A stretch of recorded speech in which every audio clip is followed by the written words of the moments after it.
The Rosen Report, sports like never before. Brought to you by Gooch Live and Paramount Sports Management. Here's Rosie. Good Thursday afternoon. How is everybody doing on another nice, kind of sunny day? Hey, yesterday was fun.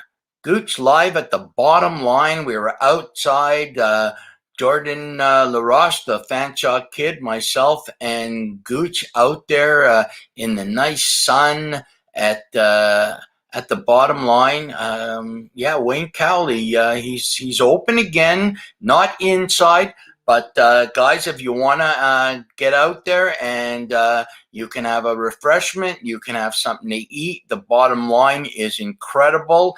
Let's get back to normal as much as we possibly can. And pretty happy to have in a couple minutes one of my all-time favorite guests and good friend. We've traveled to Israel a few times. Dan Berlin, who's now a professor at Ryerson, and man, you kids, boys and girls, men and women that are going to go to the journalist program in Ryerson University in Toronto, you are in for a treat because Dan is not only an incredible teacher and a mentor, he will show you things that you need for your professional life, but also for your everyday personal life. He'll make you a better person. I had the honor of coaching with him the fast pitch team, the open team in Israel in the Maccabi games in 2013, where we had a good team, but we lost to the Americans and a silver medal. We came back 4 years later and won the gold medal through perseverance in teaching these young men what it takes to win, not just as an athlete, but as a person. And can't wait to get him on and start talking about some things that are going on in the hockey and baseball world. But first, it's Rosie's Rant. I'm going to rant about something, and you know what? There's a lot of people that know I'm not a big fan of referees in hockey, but as far as umpires go, I was an umpire for years in hardball and in fast pitch. I love umpiring baseball, but you know what? It comes to a point, ladies and gentlemen, where we have to take a stand. Umpiring in baseball at the major leagues. And listen, my nephew, Ben Rosen, my brother Steven's kid, he's umpiring in Double-A. He is a hell of an umpire. But there is too many. There's too many of these guys in the major leagues that are just living off their laurels. You know, they've been an ump for a million years, so they can call, I'm the man. I can say whatever. A strike's a strike. Come on. That game last night was brutal. CB Buckner, man, you should be ashamed of yourself. You are a disgrace to umpires.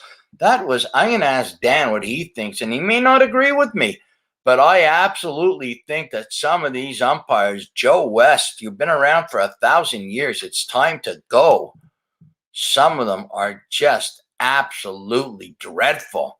You're making good money. The game's the game. Have some respect. I just don't get it. Angel, if you're out there watching, you are possibly the worst umpire in the entire world. So let's put some pride back into the game, please. All right, enough of that. Let's bring out one of my favorites, the one, the only, Dan the Man, Berlin. Danny.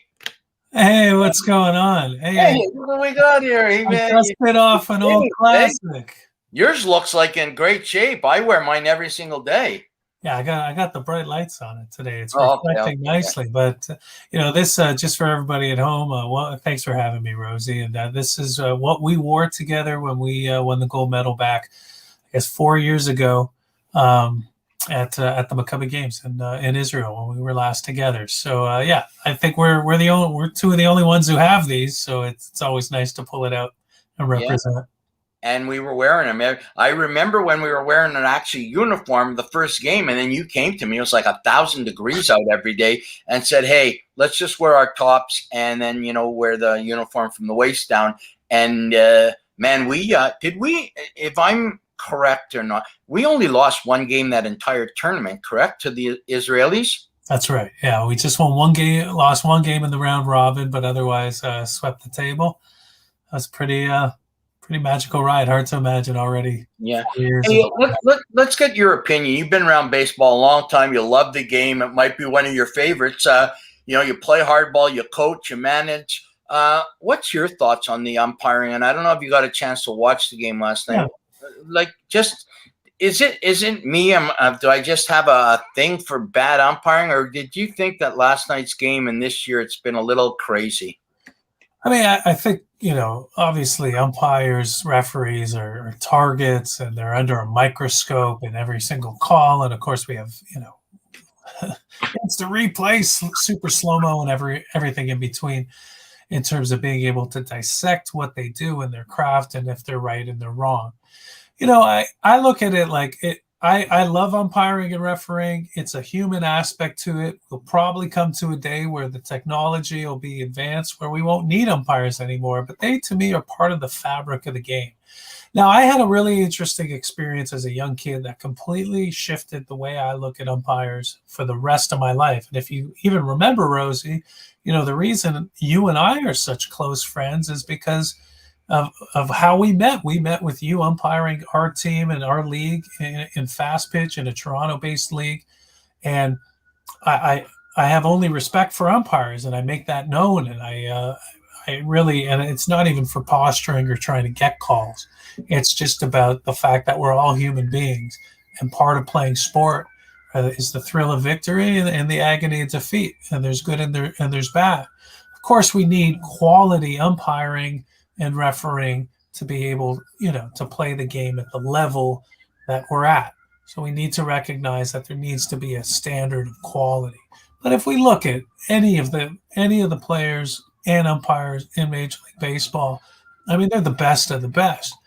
So there's a couple of things. I'll be quick. Number one, I mentioned when I was a kid. When I was 15 years old, I was a good baseball player. I completely lost it on an umpire. Maybe I had seen a couple rants on TV and I thought it was okay. You know what I mean? But I remember I hit a rocket down the right field line, and the home plate umpire who was calling the line called it foul. It was like a hit I had gotten off my best friend at the time, and it meant something to me. And I went nuts. I threw my helmet, I whipped it at the umpire and hit him, but I whipped my ump at him, and I just had a complete Earl Weaver style tantrum, just the whole 9 yards. And this was at a baseball camp I was attending. And the head of the camp, who saw what he had in me, taught me the most valuable lesson, one of the most valuable lessons I've learned in my life. And he actually sent me away. This was like a 1 month long baseball intensive camp. And he said, Dan, you can't come back until you're ready. And I had no idea what that even meant.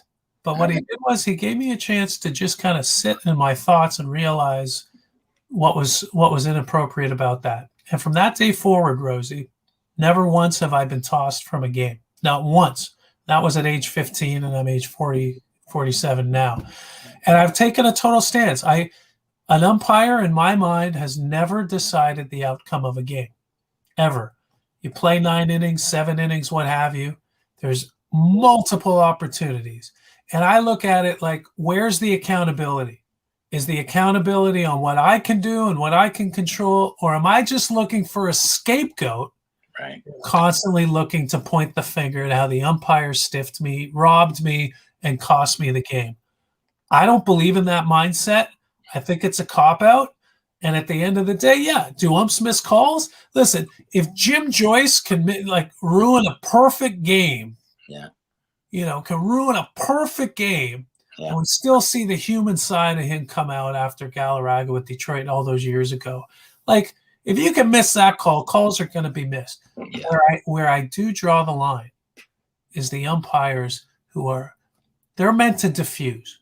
Yeah. When umpires provoke and go after guys and try to rile them up, that's where I draw the line. Yeah, and that's CB Buckner, that's Angel Hernandez.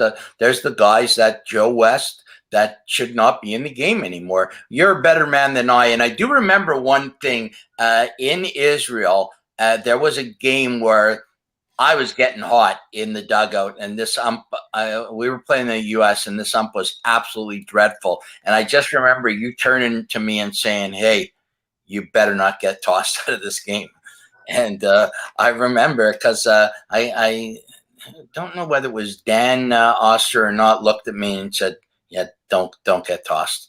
Well, Rosie, remember one of our great moments, because we coached in Israel at the men's level, but we also coach kids, and Yeah. kids are a big part of what we do. Yeah. And I always felt like, I have an opportunity to be a role model to kids. It goes without saying, Rosie, you're like the consummate and ultimate role model, I mean, in everything you do.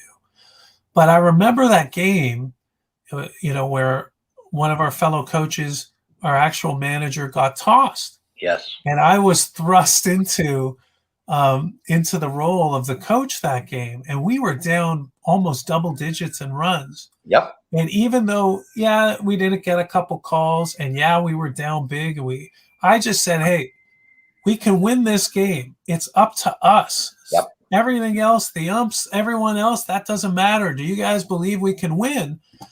And I mean, we won that game in the most dramatic fashion ever. And I'll never forget, Rosie, my embrace with you and Steve at home, our friend Steve Oster at home plate. Like, I mean, you can always overcome.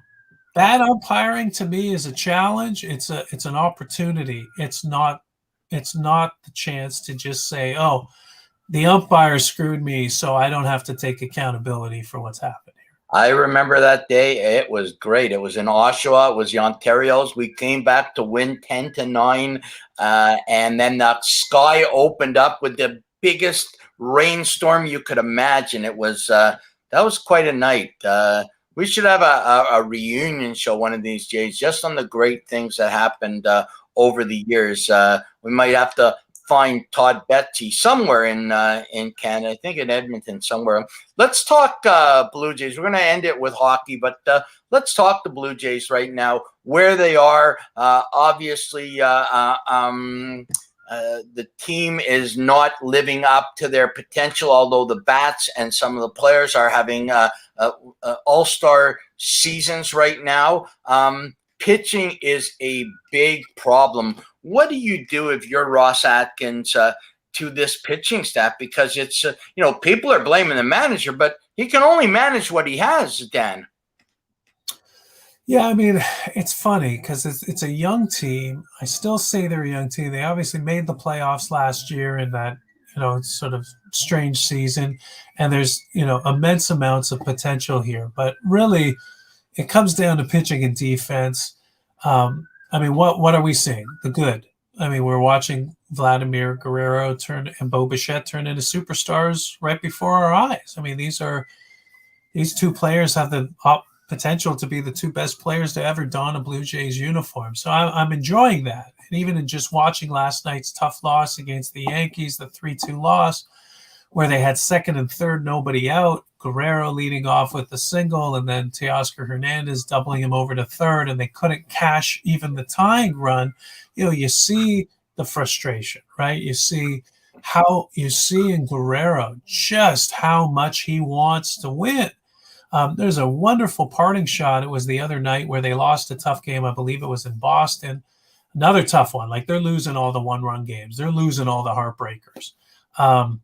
And the bullpen just isn't where it needs to be right now. They can't close out. They got close games, and they're losing all the close games. But Guerrero, still had the wherewithal to sign an autograph for a fan before going back down the dugout and whipping his batting gloves in disgust. So he gets it.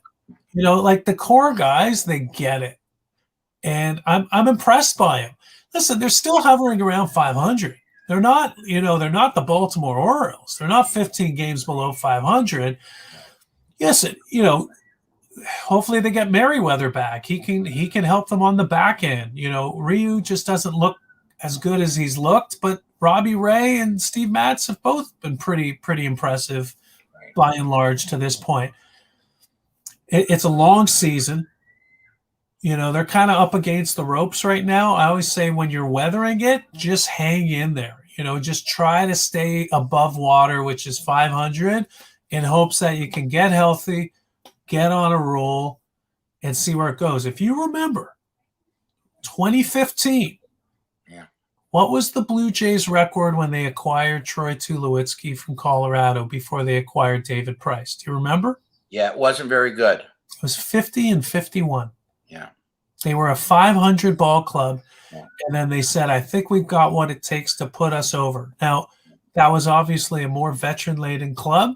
Right. Remains to be seen if this team is really ready to take the next step. But I'll tell you this, I wouldn't trade the core of this team for any other team in baseball. They've got just the young guns, and Guerrero is just the best of them all. Oh, no, absolutely. And right now he's got the most the fan vote for the All-Star game. He is number one by a mile. There's a lot of real good things right now, and you still have injuries. Still have players that haven't even played yet that hopefully will come back soon. What's your take on Ross Stripling's situation last night with Joe Panik? Yeah, I mean, just to get everyone up to speed, routine. Giancarlo Stanton hit a relatively routine slow grounder to third. Panik charged it, decided to barehand it, off balance throw, and threw it away. And he had time to make a good play, and he didn't. And then Stripling, of course, lost it on the mound.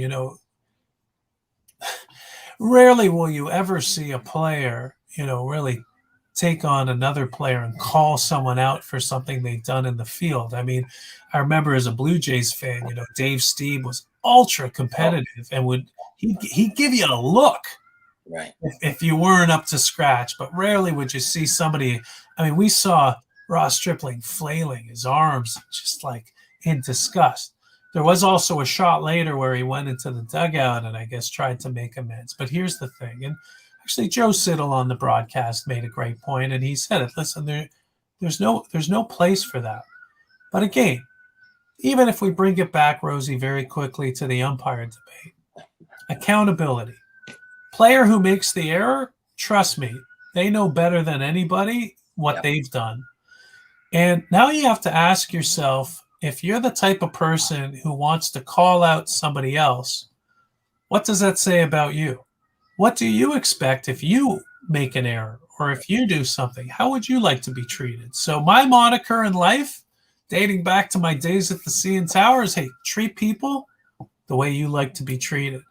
I think if we all could do a little bit more of that, we can avoid that. But calling out your player on the field because he doesn't make a routine play as much as you want them to make it, yeah, don't do that. Yeah, and I heard today with Jeff Blair, he said that Stripling did talk to the team. He did apologize. He had management. He had everybody in the clubhouse and apologized to everybody. I don't think he's going to do that again. Okay, well, we'll revisit baseball in a couple of weeks. Hopefully before the All-Star break, things will start to turn around for them, and they'll start to win some of these close ones. Kerry Goulet, the Gooch, says, love you guys. Same hairstyle. We do, actually. It's a very easy hairstyle to maintain. It's great in the summer and the winter, and we can go anywhere. Danny, let's talk about hockey right now. We haven't talked hockey in a while. Last time you were on with Gooch and myself. What's your thoughts on the quickly on the Leaf season end? And then we'll get into where we are right now in the playoffs with the final four teams now, Sure. Both series being 1-1. The first thing, honestly, Rosie, that crossed my mind, especially with the announcement today that Lou Lamoriello is a finalist for GM of the Year, listen, it didn't work out when Lou was here in Toronto. Obviously, he's a great hockey mind, doing great things with the Islanders right now. Listen, they brought Spezza back. Spezza's comment, like, I would come back for less if I could, taking the minimum $750. Like, what a stud! Like, then Spezza came to play.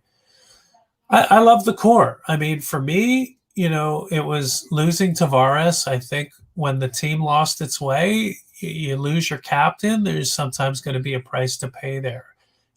Alex Ovechkin didn't win a cup until much, much later in his career. And if you look at a lot of stars, it doesn't always happen in the first couple years. It's not always meant to be the path. And I think the Leafs' path to winning a cup much like if you look at teams like the Chicago Cubs or the Boston Red Sox. It's just when it happens, it's magical. It's just it just still wasn't their year. There's still some things that happen that you can't control necessarily. We're going to see the maturation of a Mitch Marner. I mean, listen, these are still kids. Like, by and large, they're young players who can play the game really effectively. Do I want to see how far Austin Matthews, Mitch Marner, and William Nylander can potentially take it? The short answer is yes. Yes, I do. Do I have faith that a guy like Jack Campbell can take the torch from Freddie Anderson? Yeah, I actually believe it. I actually think Campbell, they really struck gold in getting him, and I think he could help them for the next 5 years. So, yeah, only one team gets to hoist the cup, and I know obviously with the Leafs it's a running joke at this point, but I mean, listen, they've got the horses. They're going to have to figure a few things out. I mean, Rosie, where do you think the Leafs need the most help right now? What do you think, if they were to change one or two things, what would you change?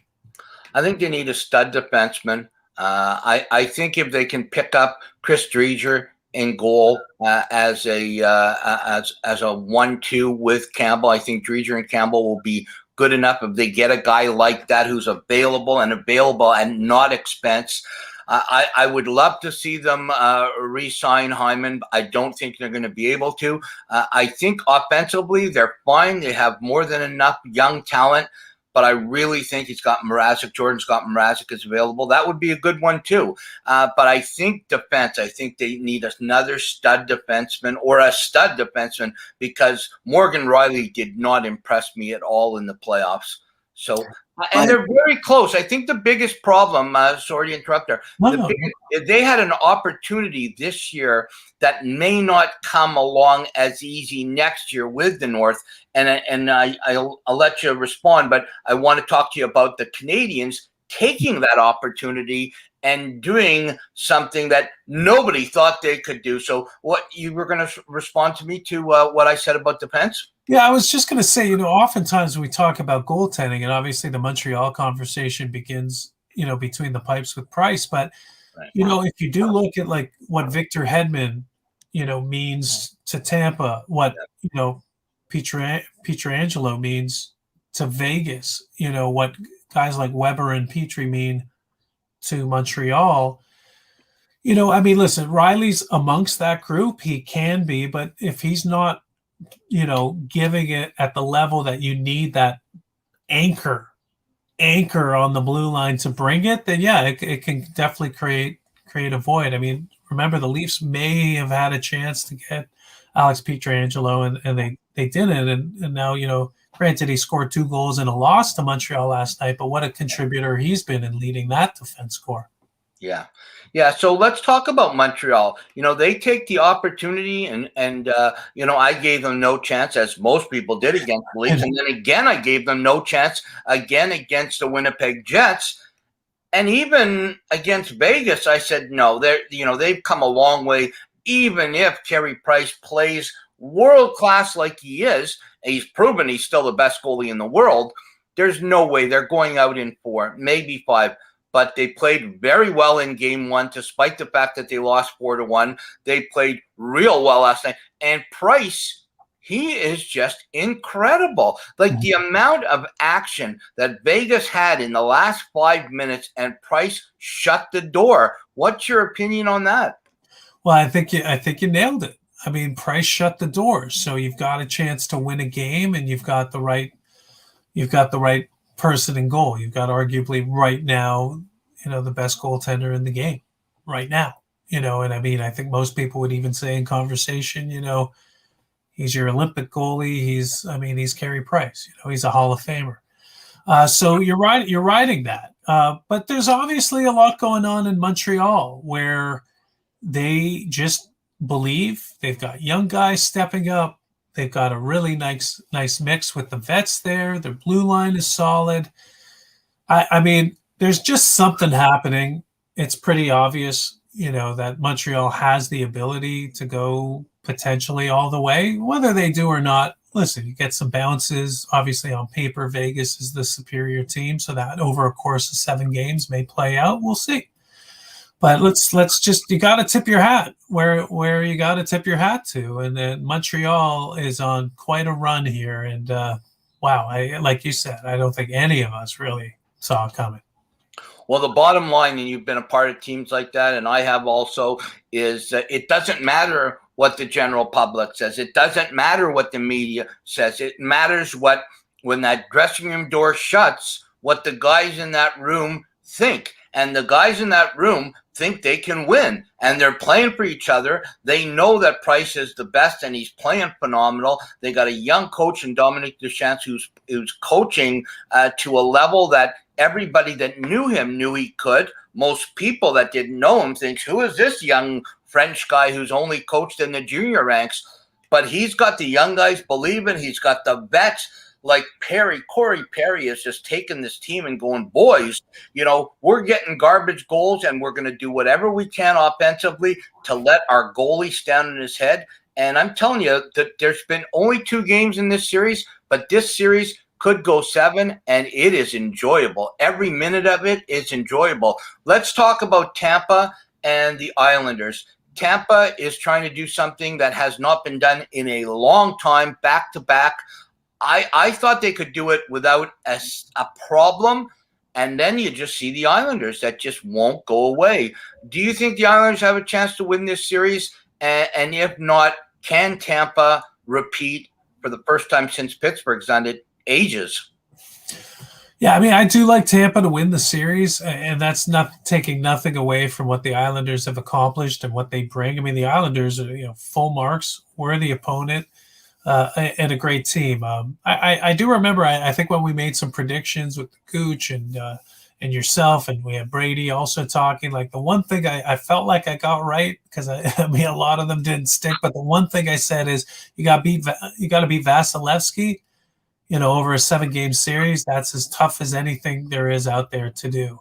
Not to mention just guys like Braden Point and just like playoff performers. Hedman had a goal last night, kind of finally shut up some of the critics and, leading by example. So I've got Tampa in this series. Obviously, the Islanders are going to play them tough night in, night out. I mean, that's what you get from a Barry Trotz led team. But I do like Tampa to win this. I'm not even so sure it's going to go the distance in 7. I kind of like Tampa in 6.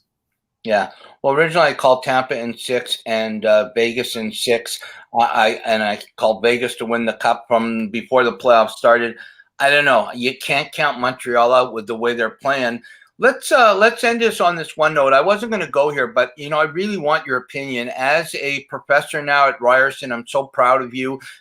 We were going to have one of your former students read up, but Ryan, my buddy Reed's son, Ryan. He is not. Probably got caught in a meeting. This kid is trying to take what he's learned from Professor Berlin to another level. But I really want your opinion on this with everything you've done and your teachings. Hamilton, Dougie Hamilton with Carolina said this about a week ago when he got knocked out by Tampa. And he was really upset about the fact that Tampa Bay, and they haven't broken the rules. The rules are the rules. But what's your thoughts on what's happened in Tampa with the fact that they are $18 million above the cap because they've been allowed to do that? Does the NHL have to reassess this and change this to make the playing field even?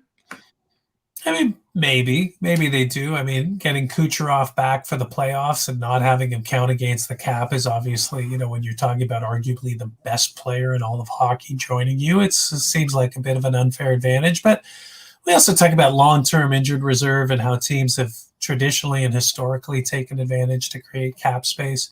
And it's not a perfect situation. I mean, Kucherov obviously was kept out for the duration of the season so that he wouldn't count against the cap. And a team like Tampa has one goal and one goal only on their mind, which is winning the cup. I'll say this. Hey, if you're Tampa and that's within the rules, more power to you. To answer your question, Rosie, does it sort of create an uneven playing field and maybe a loophole that could be tied up? Yeah, I could see that happening. Absolutely. It just, to me, and you know what? People that know me, they're going to, Rose, you don't be a hypocrite, because it all started with the Chicago Blackhawks when they won the Cup in 13 with Patrick Kane. Right. And they put him on it. They got him back in the playoffs. They went out and got Vermette from Phoenix and won a Stanley Cup. I'm just saying, the way Tampa did it was a little more than Chicago. They're 18 million over, not 8 million over.